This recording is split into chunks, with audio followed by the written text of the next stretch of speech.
जंगल में काली चौदस की रात थी। चांद पूरी तरह उगा था और सारे जानवर अपने अपने घरों में दिए जला रहे थे। लेकिन इस बार जंगल में अजीब सा रहस्य था।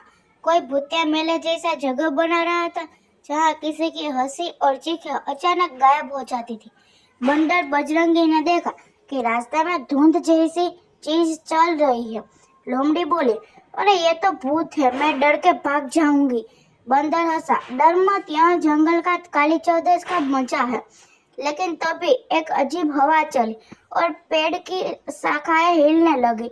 मोती ने देखा कि एक काला छायादार जीव जमीन से उठ रहा है। उसका दिल धक धक करने लगा। क्या ये भूत है? उसने सोचा, लेकिन जैसे ही उसने करीब जाकर देखा, वो सिर्फ भालू भैया ने काला चादर ओढ़ रखी थी और डराने का खेल खेल रहे थे। खरगोश काजू ने देखा कि सारे लड्डू अपने आप हवा में उड़ रहे हैं। तोता बोला, ये कोई जादू नहीं, बस भूतिया मेले के ट्रिक लाइट्स है। लेकिन जैसे ही उसने लड्डू पकड़ा, लड्डू फट गया और चमक से सबकी आंखें चौधिया हो गई।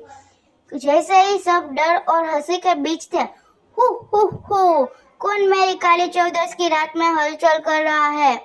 आवाज आई। सबने देखा कि एक भूतिया आकृति धीरे धीरे उनके पास आ रही थी। लेकिन जब रोशनी पड़ी, वो था बंदर, बजरंगी का दोस्त, उल्लू उड्डू, जो खुद को भूत बनाने की कोशिश कर रहा था।